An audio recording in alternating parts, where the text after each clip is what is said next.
There are some stories that make you wonder if anything in life is truly safe, even the places we think we've left behind. This one starts with an abandoned house in small-town Indiana. You know the kind: broken windows, old swing set creaking outside, and a roof sagging like it's tired of keeping secrets. But in 2011, that house became something else, something worse. A portal, some said. Others just called it cursed. But what happened inside those walls has never been explained, and the police report still haunts people who read it. It started when LaToya Ammons moved in with her mom and 3 kids. They didn't even get through the first week before weird stuff kicked off. Flies, hundreds of them, swarming the porch in the middle of winter. The house was freezing, but they wouldn't die. LaToya swatted them, killed them, came back minutes later. They were there again. Then came the footsteps. Heavy ones, from the basement. At night they'd hear boots climbing the stairs, but when they opened the door, nothing. The real horror, it wasn't just the sounds, it was what her kids started doing. Her daughter levitated. Yeah, levitated. Family, friends, they all saw it. One minute she was sleeping on the couch. The next, she was floating in midair, unconscious. Then the boys started growling, speaking in voices that weren't theirs. One of them even walked backward up a wall, in front of a nurse and social worker. That's in the official report. It freaked them out so bad, they both ran out screaming. Re-engagement moment. The hospital didn't even know how to explain it. They just called it a demonic episode in the record. You're still here? Good, because it gets worse. A local priest got involved. He said he could feel something watching him from the crawl space under the stairs. So he did an exorcism. Actually, he did 3. First it was in Latin, then English. Then he got scratched across his stomach mid-prayer and nearly passed out. LaToya and her mom moved out, couldn't take it anymore. But even after they left, cops and CPS workers said they felt dizzy and short of breath inside. Their electronics fried, batteries drained instantly. The house was finally demolished in 2016. But even the demolition crew said their tools stopped working when they stepped inside. Final twist. Zach Boggins, the guy from Ghost Adventures, bought the house. He stayed in it for 1 night.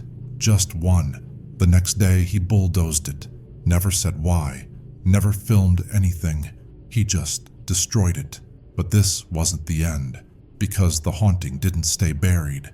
Months after the demolition, a construction worker who had taken a broken piece of the staircase as a souvenir died in a freak accident, struck by lightning while inside his own garage.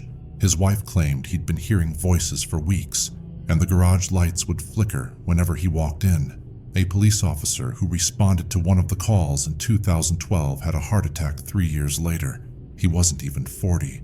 That same year, LaToya's youngest son was arrested for attacking a classmate, claiming the classmate was wearing the demon's face. The pattern was too specific, too dark to be coincidence. Paranormal investigators started calling it the demon transfer phenomenon, where entities attach not to places, but to people. And that's when the rumors about the crawl space came back. A neighbor claimed, years before the Ammons family moved in, that the house had been used by a cult in the late 90s. She remembered seeing robed figures in the backyard, heard chanting, and once even saw fire flickering behind the basement window. But back then, nobody believed her, until the police unearthed what looked like bone fragments during a forensic reinspection. Human, burnt, from multiple bodies.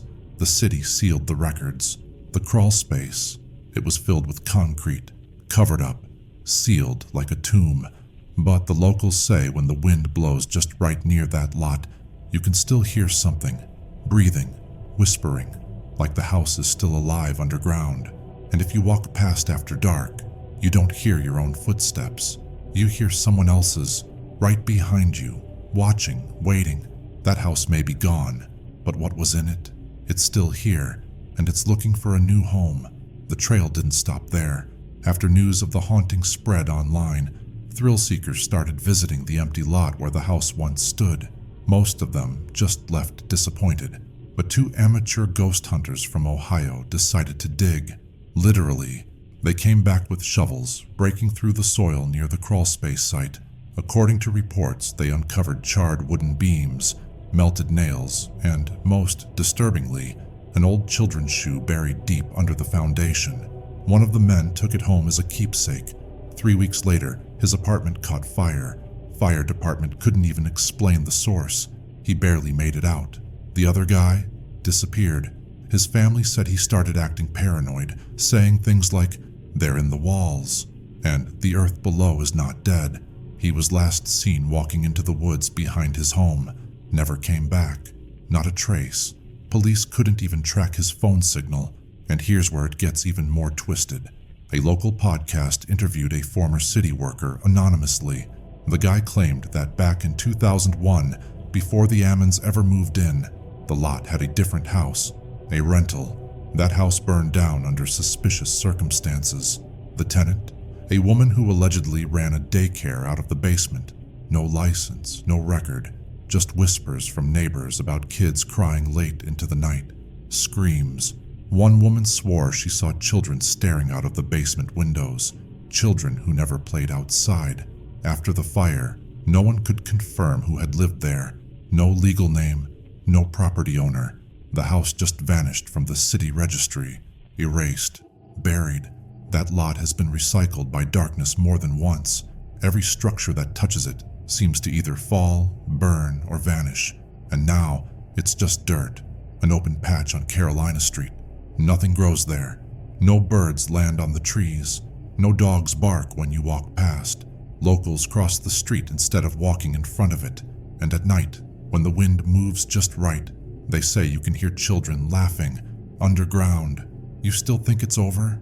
In 2022, a teenager dared his friends to spend the night on the empty lot. He live-streamed the whole thing. At first, nothing happened, just jokes and flashlight games. But around 2:47 a.m., the camera shook, then dropped. The stream continued for 2 more minutes, audio only, breathing, then screaming, then silence.